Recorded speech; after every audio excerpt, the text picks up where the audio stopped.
squared. So our quadratic we actually have what's called a standard form for, which was that we have like an ax squared plus bx plus c, where a, b, and c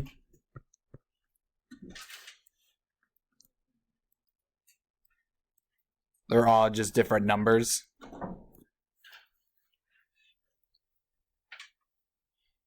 And why that's important, because we use that to set up and solve what we called our x, which is going to be the first two steps of what we're going to do today. Set up our x and solve it.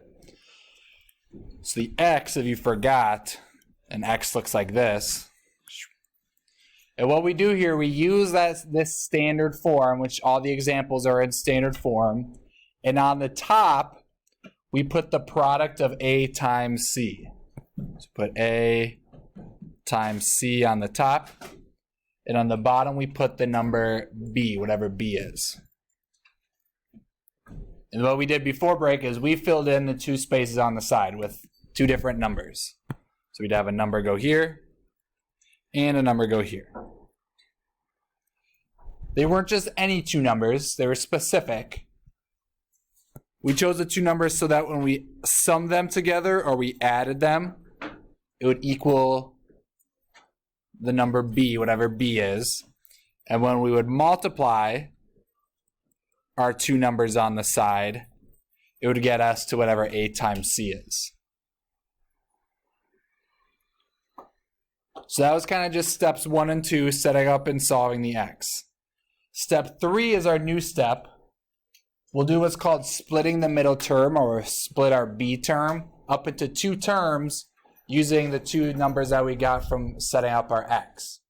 And then what that does, it gives us 4 terms, and we'll go through it from there, and we'll do factoring by grouping, which we all know how to do. So let's run through together this first example, and I'll talk through each step.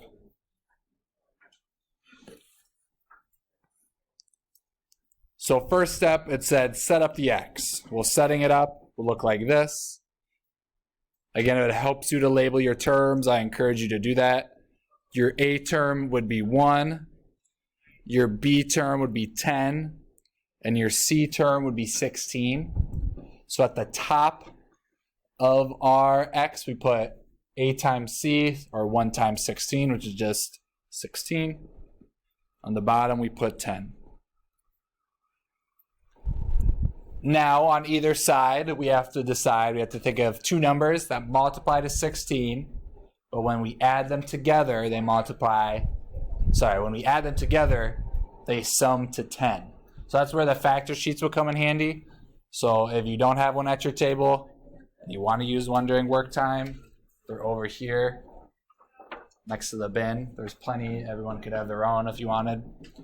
But it would be 8 and 2. That multiplies to 16, and it adds to 10. And it doesn't matter which side we put them on, one or the other. So that was steps 1 and 2. Now we're going to do step 3, which is our new step, which is we're going to split the middle term up. So I'm going to go ahead and just write my original again. I won't do this every time, but this time I'm going to do it so we can see it. And what we're going to do is we're going to split this 10 up. So I draw 2 arrows to show that I'm splitting it up. That's how I kind of say what I'm doing. And we're going to split it up using the two numbers that we got on the side here, 8 and 2. So x squared and 16 are going to stay the same. So we start out x squared. And instead of writing 10x, I'm going to write 8x plus 2x. So 8x plus 2x plus 16. So why we do this step? This is 3 terms, 1, 2, 3, and we cannot factor using 3 terms. This is 4 terms, 1, 2, 3, 4. And if we have 4 terms, we can use factoring by grouping, because you can make 2 groups of 2. And we didn't break any math rules here, because 10x is the same thing as 8x plus 2x. If we were to combine like terms, we get back to our original. So think of this as we're kind of unsimplifying our answer to be able to use factoring by grouping. All right, so that's the kind of the new step for today. So I'm just going to go back and I'm just going to change this so I can write it in black. You don't have to change anything. But you're able to see the factoring by grouping steps easier if everything here is one color. All right, so now factoring by grouping. Here's a review on that. You group your first two terms together and your last two terms together. You group them using parentheses. So there and there, there and there. Then with each group, you pull out your greatest common factor.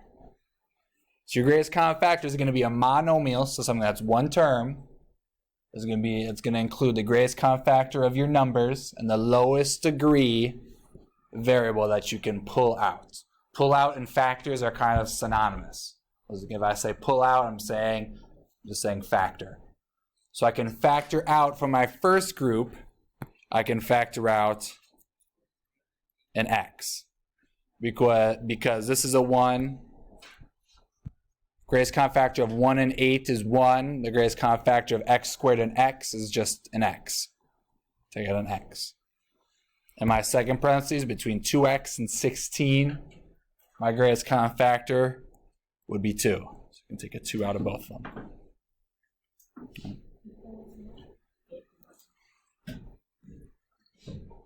So now when I do my division, I have x on the outside. That's my greatest common factor, and I divide.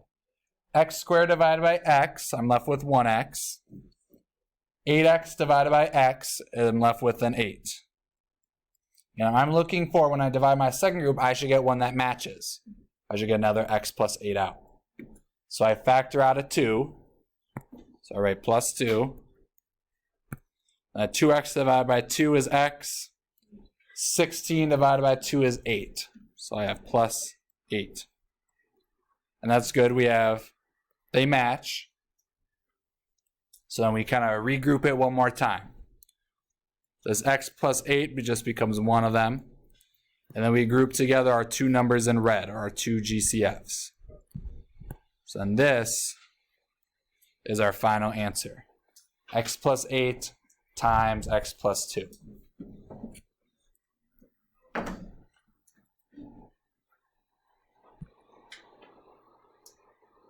So that there we just put like, I don't know, like 2.5 weeks of stuff together into one problem. Right. When really we were only introduced one new step. So you can see kind of now why we broke it up into sections. Because we said, oh, we're going to learn all of these new things all at once. That would have been a lot. That's why we kind of sectioned it off. So, second example. Example B. Again, it's always a nice step to label your A, B, and C terms. Just like this. On the top, we have to be careful. We don't want a positive 12 on top. It has to be a negative 12. Because our C term is negative 3. We take the sign that's in front of our number as well. So it's a negative 3. So we take 4 times negative 3. You saw me do it. I did this sometimes to show that we're multiplying those two together. So a negative 12 goes on top. On the bottom would be a 4.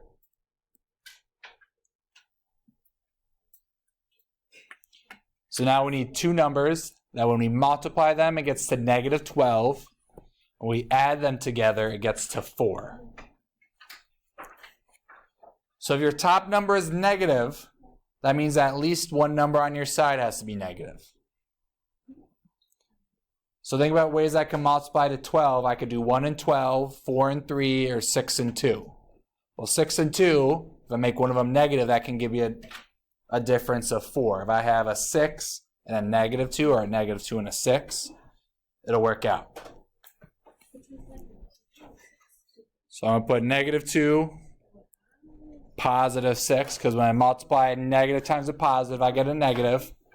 And negative 2 plus 6 is still positive. No, No, I like to put my negative on this side, and I'll show you why after the next example. Okay, hang with it. So now we can go through and do our splitting the middle term. So we get rid of all this. You can just write kind of your arrows showing you're splitting the middle one. You're only splitting the middle one.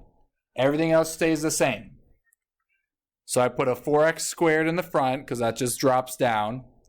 This 4x now, I use these two numbers on either side of my x. So this is a minus 2x, and this is a plus 6x, and then I just have a minus 3 in my back. Right, so these two numbers you can take, go over and become our middle now. Yes. Yeah, I don't know why I have a 3. 4x squared. That would have caused us some problems. 4x squared plus 2x. All right, so now we can go through, do our whole factoring by grouping process again. Group your first two, group your last two.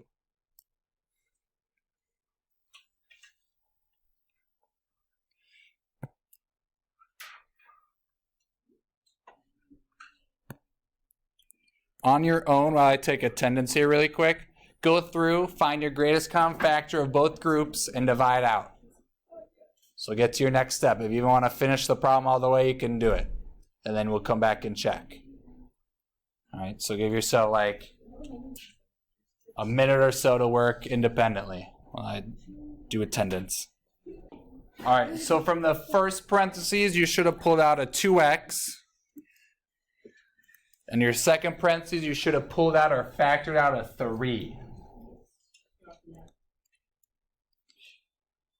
So when we write this out, we should have 2x, parentheses, this will be 2x plus 1.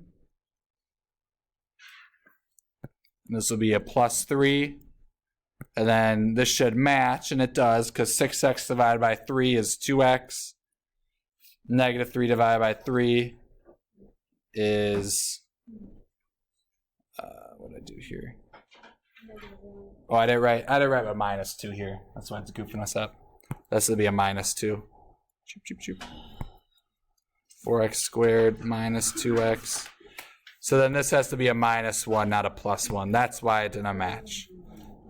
So that's a good way to check. If your answer is not matching up when you factor out, that probably means you have something wrong somewhere. So I had this as a plus 2, but it had to be a minus 2 from what I had written.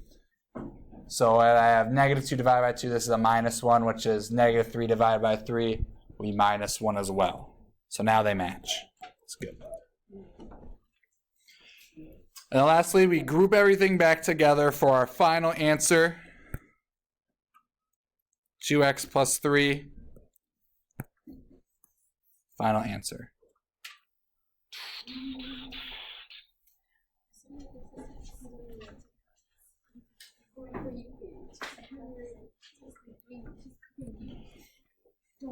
All right, what we'll do now, we'll go through the next two problems. I'll have less explanation as we do the next two example problems. But I'm going to go back and we're going to revisit one of the special cases that we have. And I'm going to kind of answer Shailene's question on what would happen if, yeah, Shailene's up here in case you don't know everyone. What if we put the negative on the other side? What would happen? So first thing, we're going to keep our first two steps the same. We're going to set up and fill in our x. A times c, that would be 1 times negative 12. So we'd have a negative 12 on the top and a negative 1 on the bottom. We should just have a difference of negative 1 between the two. So we can use 4 and 3 in some combination. If we have a negative 4 and a positive 3, that'll work. And I'm going to do something specific this time. I'll put the 3 here, my negative on the other side. Remember, before break, I kept saying, oh, things are a lot easier if you keep your negative on this side. And I'll show you why in just a second. So now we'll go through and we'll split our middle term. So you have x squared plus 3x minus 4x minus 12. Again, I'm just taking these two numbers. That's how we split our middle term. So what's different now from this one and the last example we did? When I kept the positive on the other side of my x. Oops, I'm going to go back to this last one. So when I kept the positive on this side and my negative on the other side, I always have a plus in the middle. If I flip it so my negative's on the other side, I'm now going to have a negative in the middle. And if we have a negative in the middle, we have to do something special. We group the sign with the negative 4. And this is the case where we have to divide out a negative greatest common factor. So here we would divide by x and x. But here, to make it match up, we have to divide by negative 4 and negative 4. So if you just keep your negative number on the left side of your x, you avoid having to divide by this negative here, which isn't hard, but just like an extra kind of thing that's easily forgotten.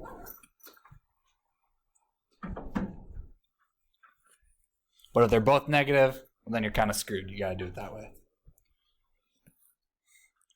So we have x, parentheses, x plus 3, close your parentheses. We factored out a negative 4, so we have to write that in front of our parentheses, not a positive 4, a negative 4. Negative 4, close our parentheses, x plus 3, and they match up. So that's good. We know we're doing it right. So we'd have an x plus 3 and an x minus 4. There's your final answer.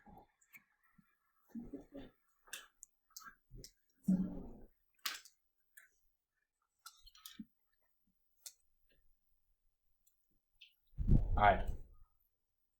Last one. We're gonna go through it together. I'm gonna be calling on people. So it's free game. Whoever I call on. It's your job to answer. No. All right. Aria, what goes on the top of our x? 36. What goes on the bottom? 13.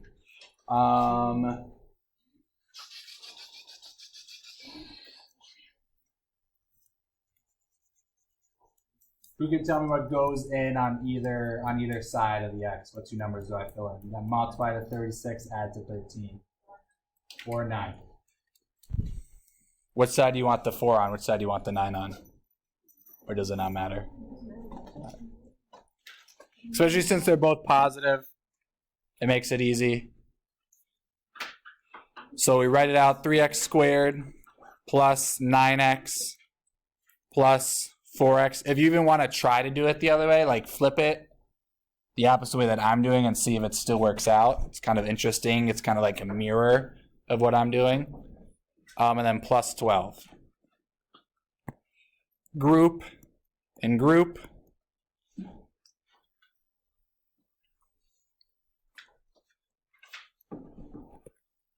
Because let me tell you what's my greatest common factor of my first group, 3x squared and 9x. 3 and what else? 3 and an x. Yep, I can take out 3x.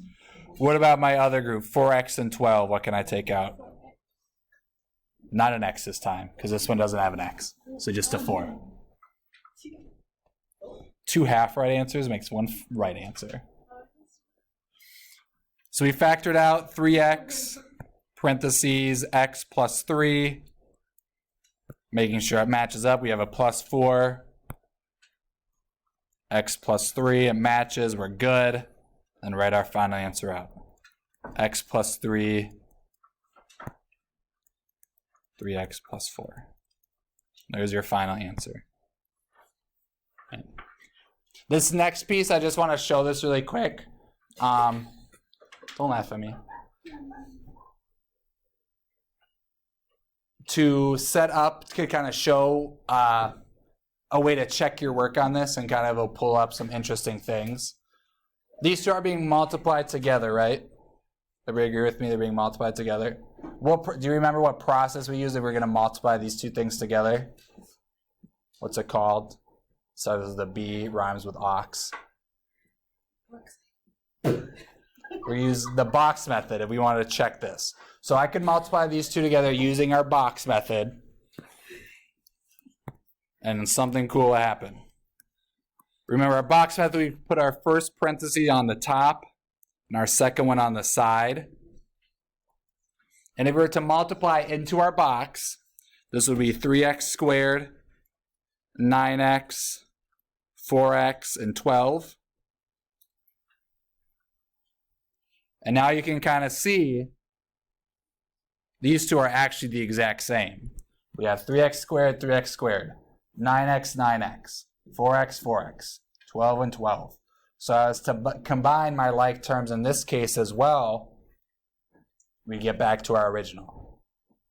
So again, factoring, what this is saying is factoring is the opposite or undoes any multiplication that we can do, any kind of distributing. So we could have learned this a completely different way. You may have actually written it, so look at 2. This is like our first parenthesis that we grouped together. We said our greatest common factor is 3x. 4x and 12 was our second group that we factored together. We said our greatest common factor was 4. So you were to switch the 4 and the 9, so your 4 is here, 9's here. That would be looking up at these columns. 3x squared and 4x, the greatest common factor is x. 9x and 12, the greatest common factor is 3. So this is a good lesson in